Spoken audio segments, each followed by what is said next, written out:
This is part of an ongoing series of classes that we're teaching on stuff that we commonly get asked how to do.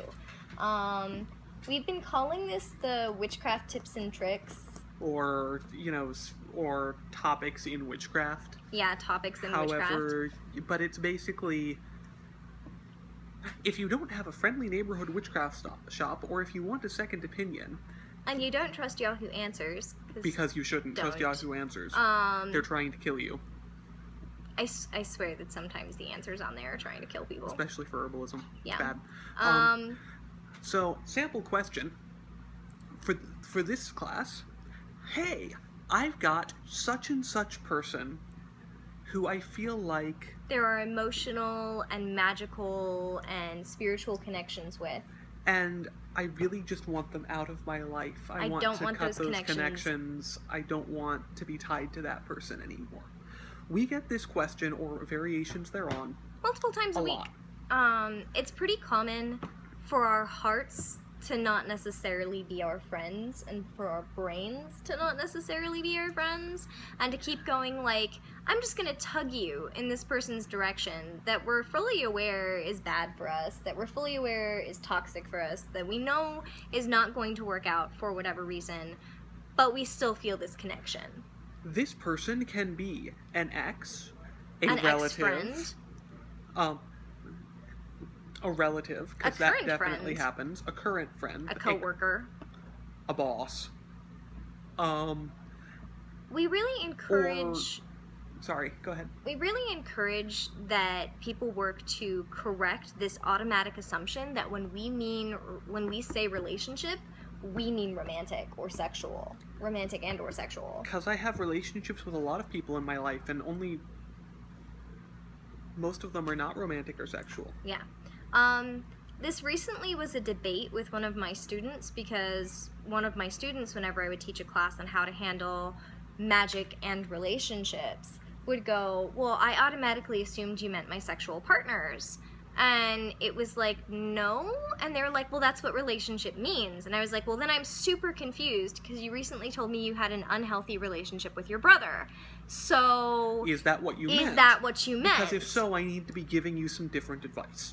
And this student was like, oh, no, I guess I do use that to refer to my connections with people who are not sexual. I just think of the word relationship as meaning sexual. Just like all y'all actually already know how to use third-person singular they, all y'all also know how to use the word relationship for people who are not romantic or sexual partners. But you may forget that if it's brought up specifically. And you may forget that specifically when cards come up, say in a tarot reading, or the pendulum or the runes or whatever say, you have an unhealthy connection to someone. You may immediately go, but my romantic partner and I are fine. You may be. And I may be trying to tell you about a different relationship. And then you remember that email you got from your biological father the other week that was just incredibly stressful and you don't want to deal with it. Exactly. For example, the Two of Cups in tarot, I keep seeing people say is the marriage card. I'd say more accurately, it's the deep emotional partnership card, which I tend to draw for my best friend and I more than I draw for Ian and I. You have other cards that you draw for us. Yeah. Some of which say somewhat disturbing things about our relationship. We're not codependent. Yeah, we are. Yeah. So...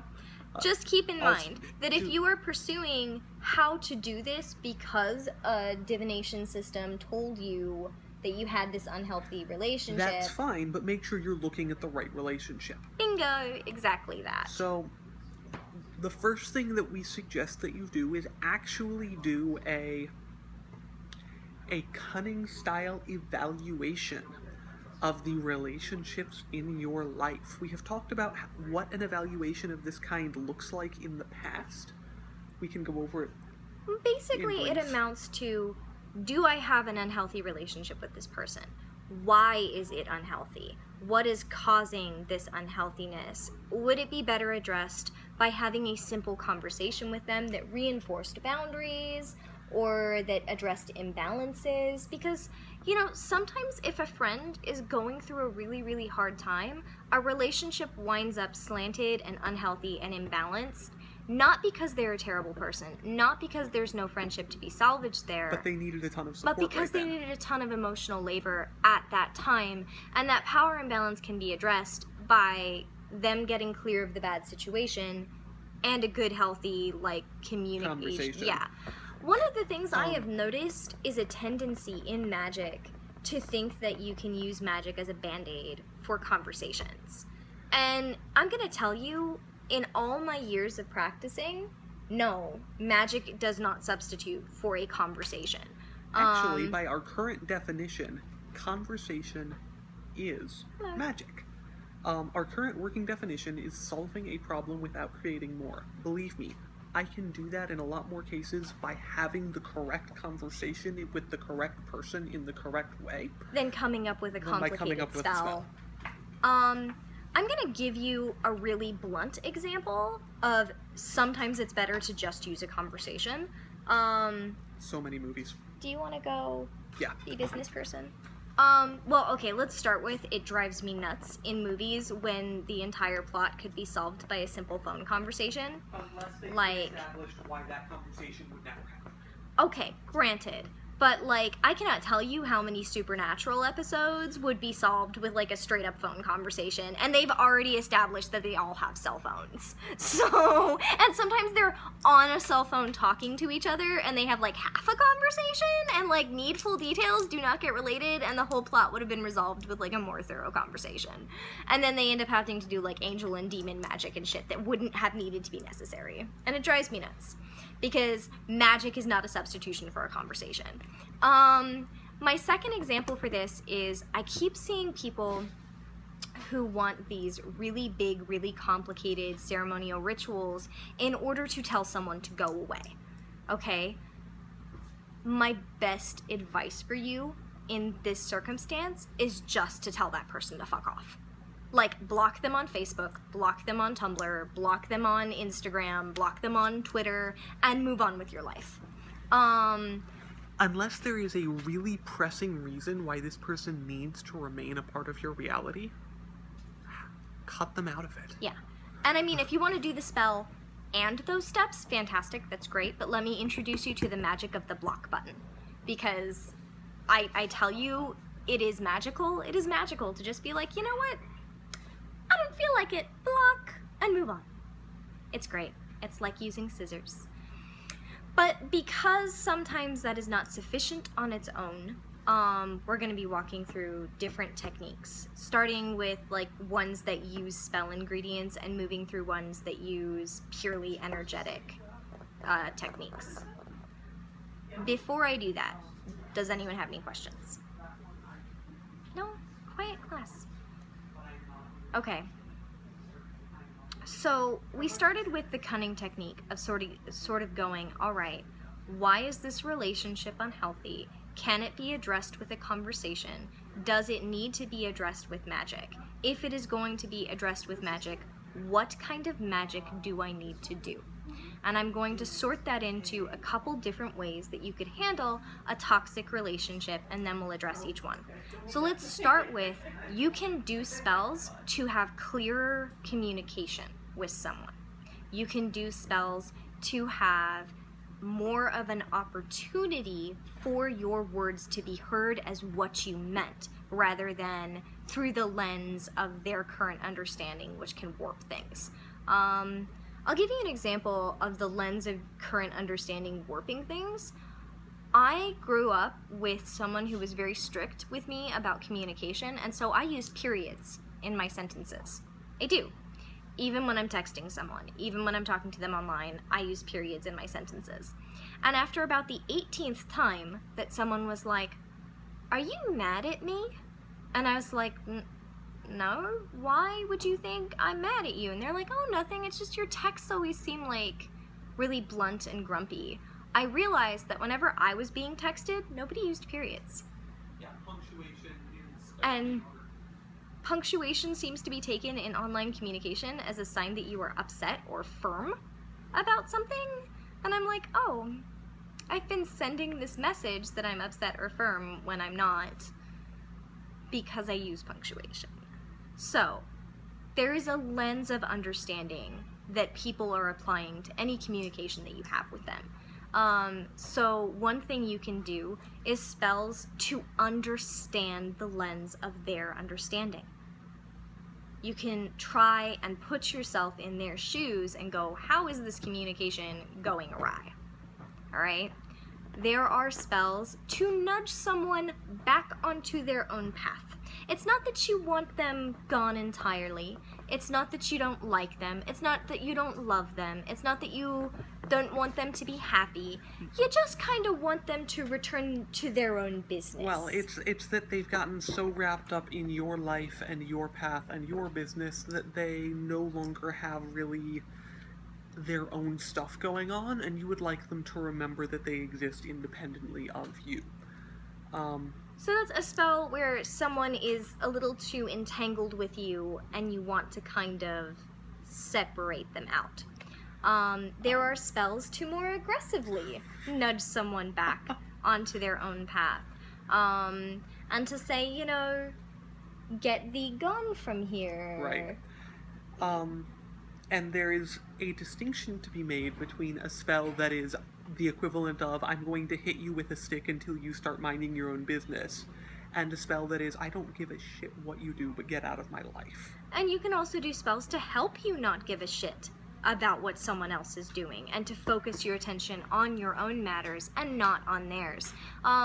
There's a tendency in the era of social media to not move on from looking up what's going on with our ex-friends, with our ex-boyfriends, with our ex-girlfriends, non-gendered romantic and or sexual partner, to constantly be checking up on people with whom we've actually kind of severed in-person relationships. I think it's really unhealthy. Like, I found out, I think 3 years ago, that someone who I'd stopped being friends with maybe 5 years before. Hi, Alexander. I'm gonna pause and hug my friend. Hi, Munchkin. Love you. Mwah. Sorry.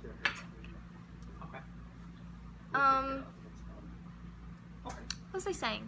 Oh, that this person had been reading my blog and, like, taking my magic classes under a different name for, like, 4 years. And was just kind of like, why? Why would you not just move on with your life? Like we said, we weren't friends. I don't understand why you're still invested in my life. Move on. But, you know, it's something that people do, where they Google their ex-friends, they Google their ex-significant others. They Google people who... Okay. They go, I wonder how that person's doing. And unlike a bygone era where you would have to speak with a mutual friend and go have tea with them, and the mutual friend would say, now, they're doing fine, but, you know, I'm a little concerned that you seem to be having trouble letting go. Yeah. You can just Google it, or Facebook stalk them. So, there are spells to help you mind your own damn business. But today's mostly focused on the latter of these, which is spells to sever ties. Spells to cut the connections between you and another person. Before you do one of these, you should make sure that it is a connection you legitimately want cut rather than altered. And you should take whatever steps you can once you've determined that you really want to cut your connections with this person, to cut your connections with this person. Beyond just the magical steps, if you have mutual friends who might pass on information and try and patch the relationship, ask them not to. Like, this is a thing I've noticed, there's this weird Western idea that all your friends have to be friends with each other. Yes, Alexander. Oh, will you go help them? Yeah. There's this idea that, like, you have to fix it if your friends don't get along, and you can't have, like, separate groups of friends. Now, in cases where, like, you're friends with, say, a neo-Nazi and a Jewish person, you may need to question the fact that you are a Nazi sympathizer, and that really says something about you, that you think that you can be friends with a Nazi and a Jewish person at the same time. That is not quite the same as my friends don't like the same movies, don't like the same video games, don't have the same interests. I am talking about the latter. In cases where maybe their personalities clash, in cases where they have different interests, no, your friends don't all have to get along. In cases where one of your friends is horribly, blatantly sexist, homophobic, racist, etc., why are you friends with this person to start with? And no, that may not be something that your friends can let go, and that may not be something where you're able to go like, well, can't you just accept that I have friends other than you? And it's like, no, because your friendship with that person means that you don't think I'm a person. Like, so there's a difference here. I don't know if I've made my point. I'm talking about the case where no, really, not all your friends have to go along. In that case, it is helpful if you let them know, like, hey, I'm not gonna be friends with this person you're friends with. Could you just stop trying to fix that? Right. Before you try and do the spell to sever connections, because you're going to have someone walking behind you going, let's try and fix this connection, let's try and fix this connection. It helps if you get your grandparents and your parents to accept that you've broken up with your partner, or... Right. There is a tendency in modern American society to meddle unhelpfully and unhealthily, where you assume that you know what this other person would want or what would be best for them, and then try and do it. Often without ongoing enthusiastic consent. Like, no, I do not consent to have you meddle in this relationship between me and someone else. I am an adult, and I refuse your attention on this matter. I am an adult, and I am saying no, and if you don't like it, you can quit trying to have a relationship with me as well, because you clearly don't care about what I want. We were on try not to let your mutual relationships try and patch the relationship. Start with letting everybody know. And I mean, in that case, that would be a great time to do a spell for clearer communication. Yeah. To be like, hey, do not enable this unhealthy and or toxic relationship between me and this other person, because it would be convenient to you if everybody got along. Also, be clear about what it is that you want. And specifically, this is the difference between, I'm not friends with that person, we just don't really get along, it's fine that you are, but, like, you can tell me about the cool thing you did with them, but I'm mostly going to be excited about it because you got to do something cool, versus, you are friends with my abusive ex, and we can't be friends anymore. Because there is, like... There's also... There are so many degrees. Let's say that you're staying friends with my toxic but not abusive ex. Don't give them any of my personal information. Right. Don't let them catch up on me. Don't talk to me about that person. I don't want to know what they're doing. They're not part of my life anymore. Just keep a wall there. Okay. So now we're going to start on the actual techniques, and maybe next week we'll do spells for clearer communication or something, because they've come up during this class. Yeah.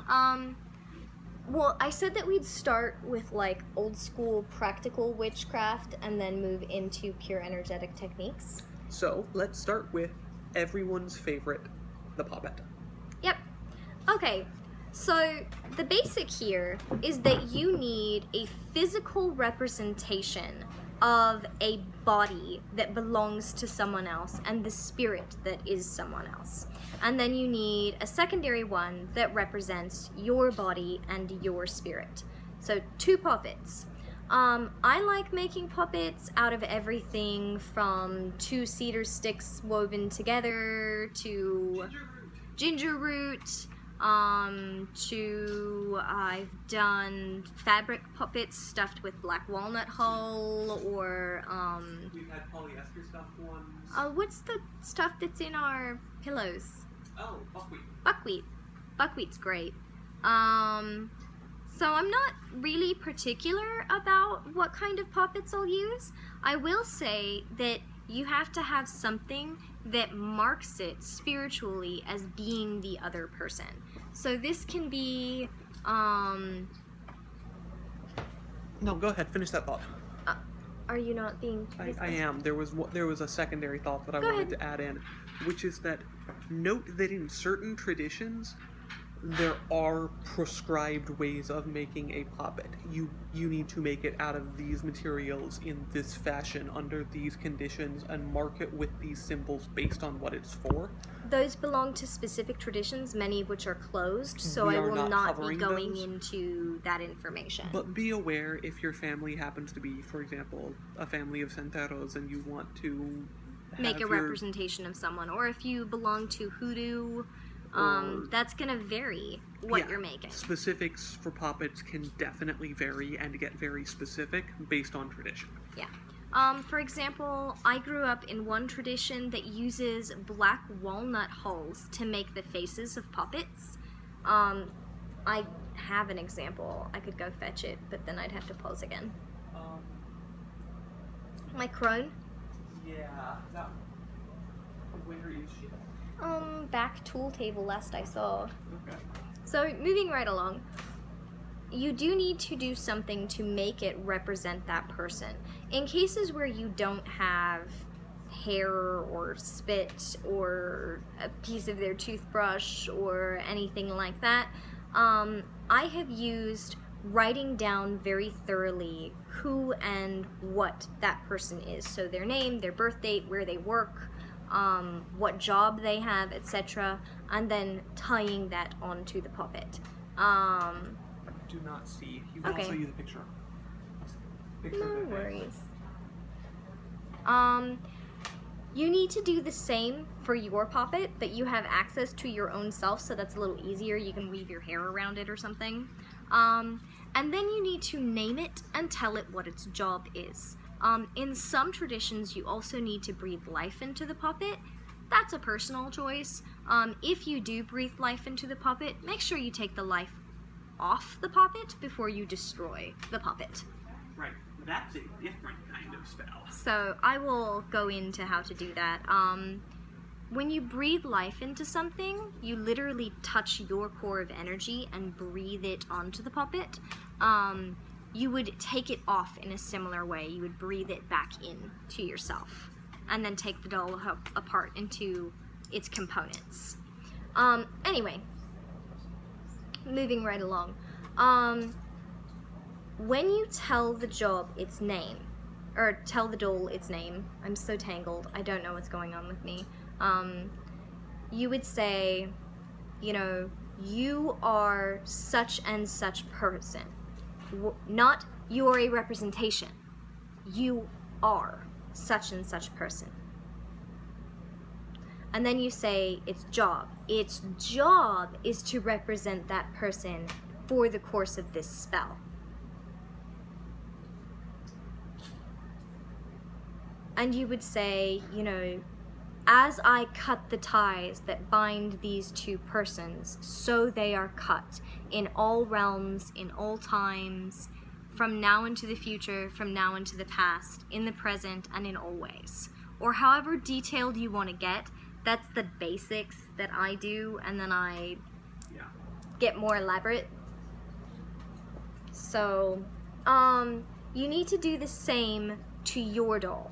You are me. You represent me for the course of this spell. And then you would tie them together with something. I tend to use red string. It's because of the traditions I grew up in.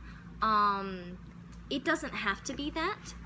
If you want to, you can actually use, for example, colors of string representing the nature of your relationship. So if it is romantic, you could use pink. If it's passionate, you could use red. If it's you were a protector of them or they were a protector of you, you could use black. If it was they were a healer for you, you could use white. Or blue. Or blue. And this is the point where personal color associations start to come into this. And remember that your personal spell or color connotations are going to work better for your spells than mine are. Because this is as personal as it gets. This is your spirit doing things in the realm of spirit. So adjust accordingly. The other thing to note there is that if you want to, you can tie them together with an object that is already a symbolic representation of the connection.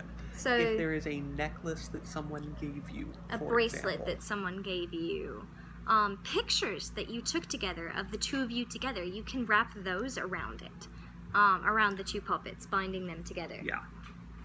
And so that gives you, that makes the connection more the connection. I think we need to start letting people know when they're walking through that they can interrupt us if they have questions. Yeah, I think that's right. Although, you know, it's one of those cases, like, you came in and flipped through the brick book and then left, so. Yeah. So, after you have your two puppets named, told their job, tied together by something that represents the connection between the two of you, you literally cut them apart. You take scissors and snip the connecting ties. If you have a ceremonial athame that you want to use instead, Go ahead. for it. It just has to be something that represents cutting. Now, as you're doing it, you say, I cut the ties that bind us together. I cut the connections that bind us together. These connections are cut. And say it until it feels like it's successful. Yeah. That may be once with great authority. That may be over and over again to yourself under your breath. That may be... And let's talk the skeptic's corner and the spiritualist corner here for a second.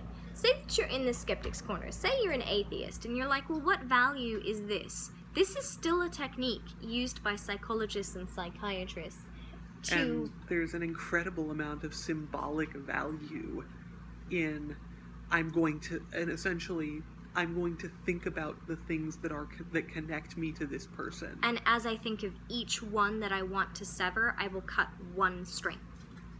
There's an incredible amount of psychological and symbolic value there. And, you know, in the spiritualist corner, you're literally severing the energetic connections. Now, if you want to, before you start, as you get out your string, go ahead and run it through your fingers and be like, this is this emotional connection. This is this emotional connection. This is this emotional connection. And charge the string with its associations. Yeah. So, okay. So that's one technique. A modification of this technique is to just use one puppet for the other person and use yourself for yourself. Yep. And you can tie the puppet to you in some way. String around your fingers, whatever. You know, you don't have to make a you puppet. Let's see. I have also had people write out everything on the journal method. Yeah, on thin strips of paper and then wrap those around the puppets. Where they wrote out exactly what it is that they want cut. There's also a variation on this method where you don't have the puppets, but you write everything down. You go through all of the memories, all of the emotions, all of the connections between that person, and then you essentially say, this is the connection, and then you cut it, burn it, rip it to shreds. Yeah. I had one person that I worked with as my instructor who she would write everything on toilet paper, and then she'd pee on it and flush it. You do you. Yep, you do you. I will say, be careful with the idea of disposing of this in the earth. Because if you bury it... Then it has a tendency of you sticking around. You buried it, you didn't confront it, you didn't undo it, and now it's lingering. Now, if there's you also a bury danger... it in graveyard dirt. That's a different That's a thing. different story. If you're going to bury something in a graveyard, the whole point is that you're killing it. Make sure that what you're killing there is the connection, not the person. Unless you do you. You know what? That's none of my business. Be aware of what you're doing. Be aware of what you're doing and why. Please bury, if you're gonna do that, bury it in a disposable container. One of my favorite things to use is toilet paper rolls. I know that there's this tendency to want to put everything in glass jars, but it's actually really bad for the environment. Yeah. Although really good for future archaeologists. Yes. I tend to take toilet paper rolls and then stuff the biodegradable representation of something that I want to break down in there. And then there's actually a way of folding the tips shut. Yeah, I actually have a roll. Give me a second. Okay. Essentially, it's a really, if you can do it, you basically crimp the ends of the tube shut, and then you can bury that because everything in the container is biodegradable and non-hazardous to the environment. And it's something that essentially you are returning to the earth to be broken down over time. So that's a way to do it that's burying, that doesn't make it linger, because you're specifically doing it in biodegradable materials. Also, you can write on these, and this can be what you use, instead of having to stuff it with ingredients. But if you do stuff it with ingredients... So, do you want to show them the one side? It's crimped, it's just closed shut. And then you can fold down those two tips if you want to make it stay. But this is how I do these. If I'm gonna bury something in the earth, ta-da! And then if you're really concerned about it not staying, you fold down those two tips. You fold down those two tips, or you use painter's tape. Painter's tape is also biodegradable. It's just waxed paper. Yeah, painter's tape and masking tape, both biodegradable. So you can tape the ends. I actually used to sell spells put in these for burial and for burning. Fire starters. They're great. So one thing you can do is you can write the connection that you want burned on paper, stick it in one of these with some cotton swabs, or not cotton swabs, cotton balls. Cotton balls or dryer lint, and then throw it on a fire. And it just goes up. And it just whoosh. If it also practice is a great, fire safety. Right. It's also a great way if you're trying to burn a spell that has a bunch of different ingredients and you're trying to just keep them together and while going up at the same time. That's a good way of doing that too. Yep, you can put them in here with some cotton balls. You can put some accelerant on the cotton balls, but it's really not necessary. No, it's not. You're burning paper and cardboard. Yeah, you can put it with dryer lint. It's a great way to use your dryer lint instead of throwing it away, is to incorporate it into your spells. Anyway, moving right along, let's talk about Lazarus bush. So, actually, while we're on the subject of writing or puppet or representations, we have a friend who has a modern variation of this when he wants to just boot someone out of his life. Just like, this is no longer a part of my reality. He will write it on a scrap of biodegradable paper. So like parchment paper, toilet tissue, linen paper, whatever. Just a scrap, not a huge piece. Write out what he's getting rid of. And then go for a drive. Ball it up. Ball it up, get up to freeway speeds, make sure no one is around to be heard. Roll down the window, throw it out of his car, ejecting it from his reality in the process. And then, this is an important step, drive to do something else fun that has nothing to do with that. So, this is his, basically, I shunt you out of my reality now. A technique that I've seen as well is to write it on banana skins and put it in your compost bin. I like that. I hadn't heard that one. Yeah. I saw that one on Tumblr. I'm sorry, I don't know which witch it was, so I can't credit them. I was skimming. Which witch it was. But great idea, whoever came up with that, that's awesome. Yeah, whoever did that. Particularly, I would use something like that if it was a relationship that had been beneficial once, no longer was, and I wanted... the chance for it to bloom into something new. Yeah. So, compost bins are great. You can write stuff on apples and... yeah. Actually, so, since you bring it up, there's a variation that I've thought of, which is essentially, I am holding on to this toxic connection, and I'm refusing to acknowledge that it's toxic, which is based on shadow eating, where you would write it into the skin of an apple, and then eat the apple, and you're forcing yourself to acknowledge That's a good and one. own how toxic that connection is. Cool. Well done. Well done, you. Apple because it's apples and it's witches. Yeah. Like, also they're tasty. So, okay. Moving right You can along. use a carrot if you want to. Yeah, you can use a carrot if you want to, I guess. Actually, it's similar to the technique where if you want to draw something to you in order to protect you, you carve it into ginger and then you put the bit of ginger in tea or soup. Right. That's actually where I... Okay. Very similar. Yeah.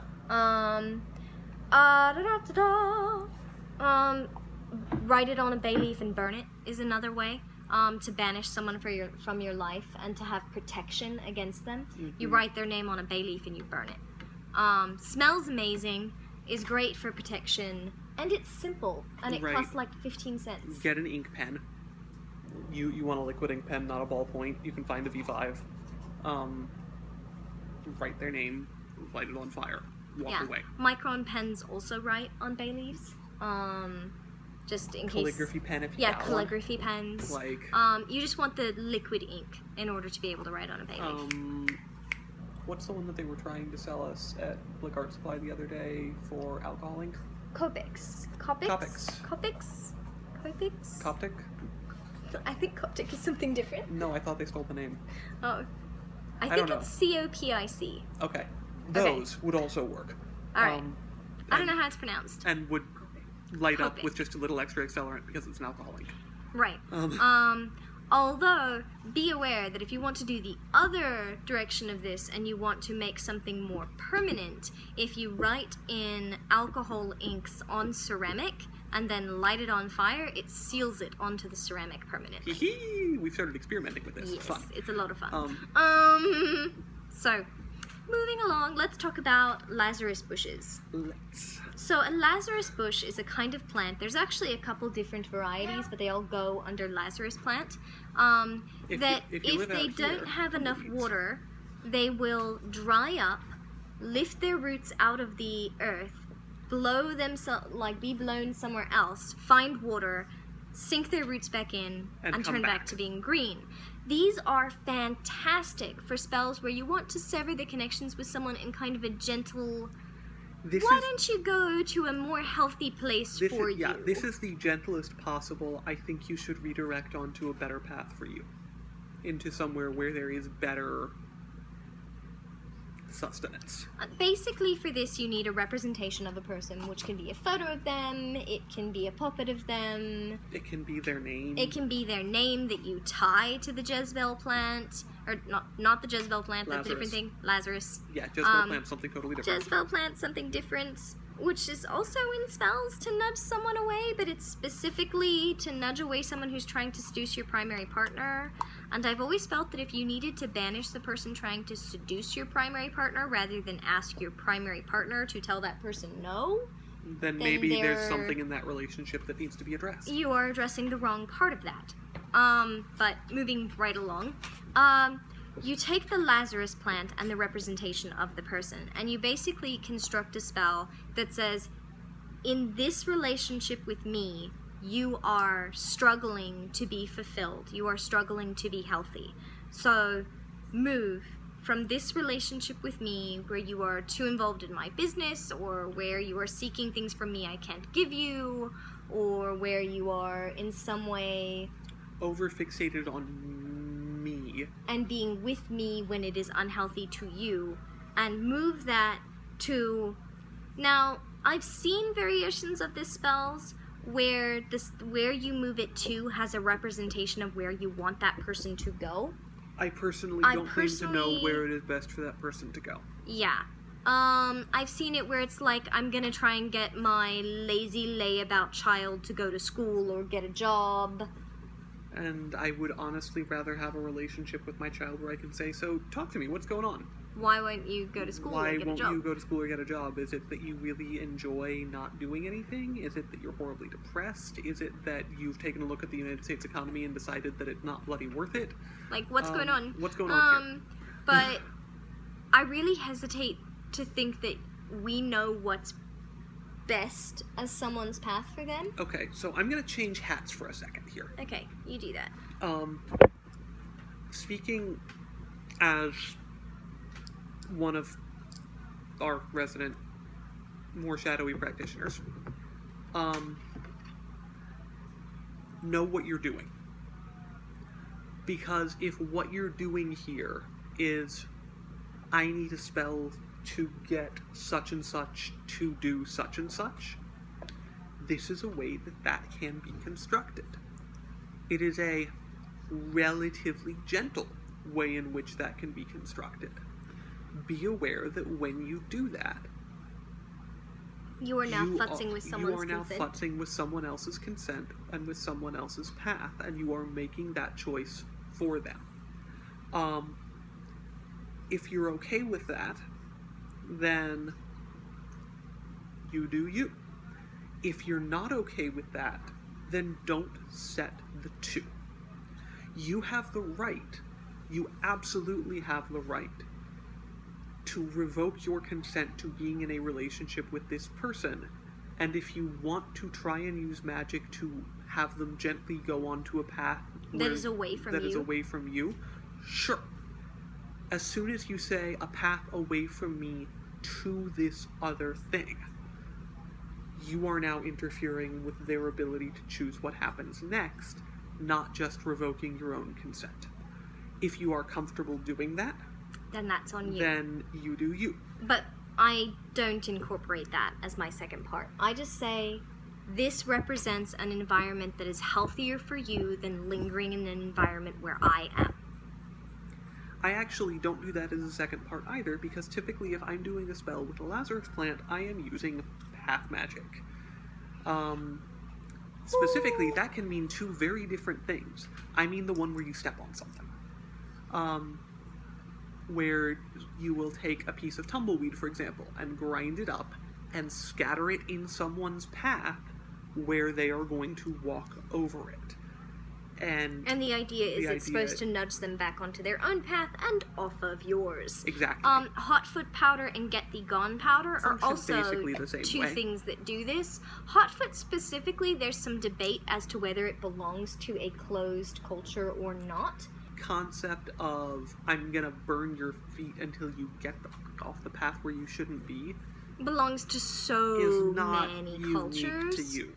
But certain recipes may be. Certain recipes may be unique to your closed tradition. If so, actually, if you have a recipe that you feel is closed, don't share it. But let us know in the comments.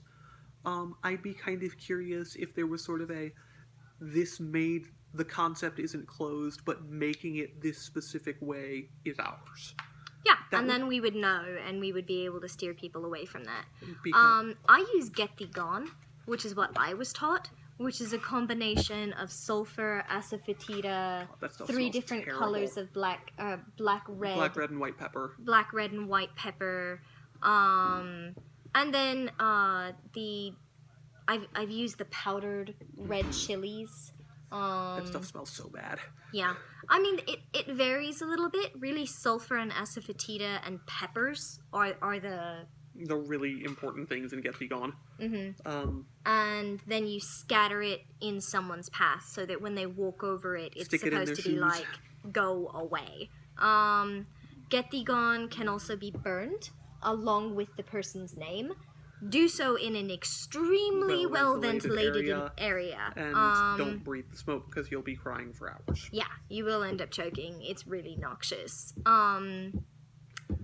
Let's see. My grandmother used to combine Get Thee Gone with Strontia, specifically to conjure beings of the down below to really aggressively nudge that person back on their essentially, own path. not only am I saying Get Thee Gone, I'm saying something from the down below is going to come and haul you away from me. Yeah, so she would do a combination of Get Thee Gone and the Red Well. Basically.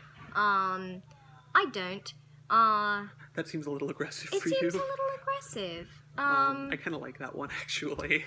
She also had a funny way for kids. If kids came to her and, well, the parents brought the kids, and the kids said, "There's this monster or something that won't leave me alone," she would make a little mandrake puppet of it and walk it away from the person and then throw it in a pot to burn it. I like that. So it was like, it's walking away from you and then it's And being for that destroyed. one, I might use the red well. Yeah, that one was... Anyway, That's fun. I like that. Yeah. Let's see, we said... So that's a fair number of the more old school techniques. Yeah. New school techniques. I'm gonna run... We have about 15 minutes left, so let's address the one I'm using now, and then we'll... Okay. Okay, one of the things that I keep seeing online is this idea, well, like, I gave them a part of me and I can't get it back, and that's why we're connected. It's you. You can reclaim that anytime. You just have to understand that something that is a part of you is still yours. It's still you, no matter where you've scattered it. This is a more extreme version of the law of contagion. Think of the law of identity. Contagion, once together, always together. Identity, once the same, always the same. It's you still use the you. law of identity in order to make a puppet out of someone's hair. And the reason why... Both. Really both. Once part of a thing, always part of a thing. Yeah. Is how it's the law of identity and the law of sympathetic magic. Yeah. Anyway, what I was taught in order to stop my hair and fingernails and things from being used against me is that it's me, and I declare who can use it, and I declare what connections it actually has. So if I feel like someone is using my hair or my fingernails or whatever against me, I sit and go, that's mine. You don't have any control over it. You don't have any control over me. That's mine.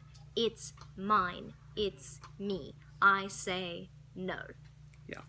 I use a slightly different method wherein I say that once something has left me, it is no longer a part of me. Which is a way of conceptualizing it so that there just isn't a sympathetic link there anymore. Mm-hmm. Another method we use, which is kind of a blend of energy work and using a tool, is to envision all of those connections and run a knife or scissors. Right, and you see them, you feel them, and you cut them. Yeah. Now, if we're doing this for someone else and they say, I feel bound by this person, we'll often tie their wrists together and then snip it. If in particular someone says, I feel like I want these connections not just severed, but like ashes, gone forever. Then we will take a physical representation, cut it, and burn it. Yeah. Now you can also have someone cross over fire. Mm-hmm. You build a very low fire and you say that by jumping over or crossing over this fire, so these connections are burned away. And you have been remade by crossing the fire into a new person who cannot be found via these connections. You can also incorporate this into your traditional celebrations of the Sabbats if you happen to have a bonfire or balefire that you jump over or pass. I guess we'll do it for if we ever do a remaking one again, but there's the technique where you make yourself a new person who didn't have any of those connections. Right. Using things like cicada shells and cocoons and snakeskin sheds. This is essentially a rebirthing spell, and it's useful in particular if you say, I was really connected to him then, but I don't feel like that person anymore. That's not my life now. And I just want to continue moving and becoming this new person who doesn't have any of those connections. Then you want to use things like powdered eggshell, snakeskin sheds, cicada shell, cocoons, things, found objects, basically, that represent becoming a new person, shedding your old skin. Snakeskin sheds are fantastic for breaking connections between people anyway, because you use them to represent shedding. Yeah, you can, actually, weirdly, acorns are good for this. Yeah, acorns are good. So we were saying pure energetic, and then we thought of Well, other traditional ones. Well, but these sort of blend the energetic and the physical. I can also see the connection, feel the connection, know that it's there, collect it, and then just use my own energy to sever it. Yeah, you don't actually need knives or scissors. The other way that we've taught people is to visualize the connections between them and another person and visualize them catching fire. Yeah, that one hurts a little bit more. Yeah. It's funny. Nice to It's do vindictive. to someone who's been accessing your energy without your consent, though. Yes. Just set it on fire. So you can reclaim the bits of your energy that are in other people at any time. Yep. You can also expel the bits of them that are in you At any time. Consent, even if you were consenting at one point, you have the ability to withdraw it. I used to carry around a Zippo lighter. I need to get a new one, but I want to have it engraved with a very particular saying, and I feel like it's going to be expensive. I want to get it I know what bridges, you want. Yeah. May Anyway. the bridges that I burn light the way. Yeah. And I used to use it as a spell focus.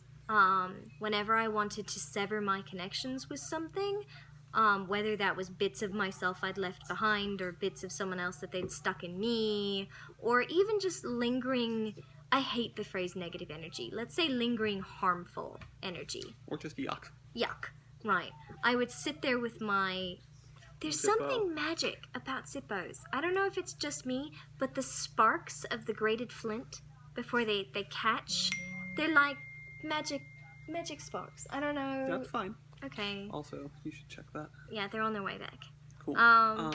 So I would use it. I would sit there, running the wheel to start the Zippo and click it close, and running the wheel to start the Zippo and click it close as my spell focus for I am severing these connections. I am severing these connections. I am severing these connections. I'm burning them. I'm burning them. But I use affirmation and emotive magic a lot. There's something about like the movie image of like throwing the Zippo over your shoulder and everything goes whoosh and you walk away all cool, which would never happen. You'd totally be punctured and awful, but whatever. It's the emotion. It depends on how you set it up first. Okay, it's the emotion of the Zippo, and I like repeated affirmations along with emotive magic. It works really well for me. No. Where I sit there going, I feel confident and strong and cool. There's something about Zippos in me. I don't know. I have a fire problem. It's okay. Are you kidding? I'm the one who's currently working on being able to snap my fingers and light things on fire. Yeah. Homemade phosphorus. That would be a different class. On that note, Practical alchemy. I think that's actually our class for today. I do want to mention a couple of Okay. additional purely energetic techniques. Yeah. Because this is much more my... I'm just trying to make sure that we stop when I can still combine the two that's videos. Fine. Just so running through a couple, you can eject energy from yourself at any time. You can reclaim your own energy at any time. If there is a pre-existing connection, what's it made of? Because if it's made of your energy, you can just reclaim it. If it's made of their energy, you can just refuse it. If it's made of a combination, you can withdraw yours and it will fall apart. If it's made of something else, you may need to actively burn or sever it, which we just talked about.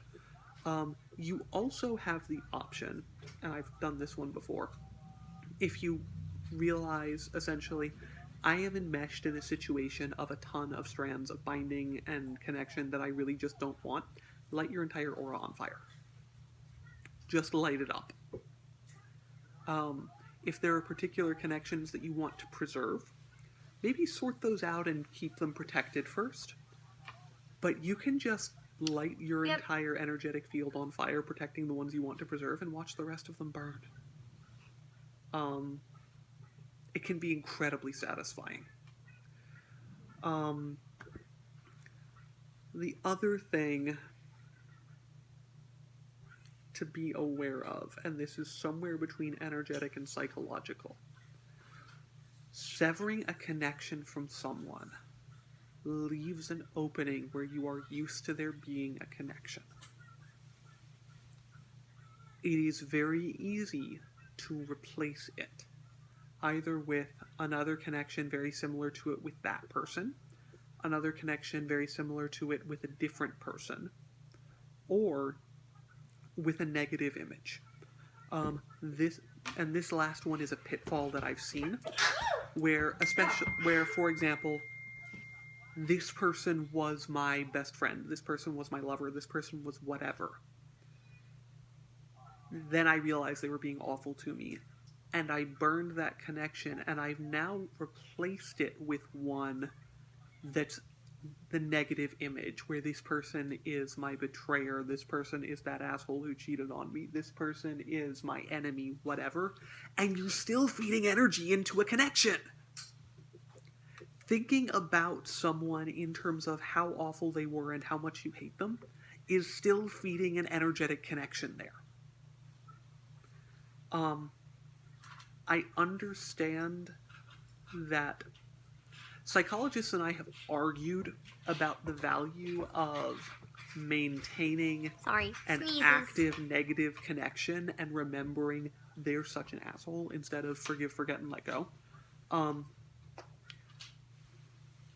If you are maintaining a negative image connection, know that you're doing it and don't give it the power to affect what you do.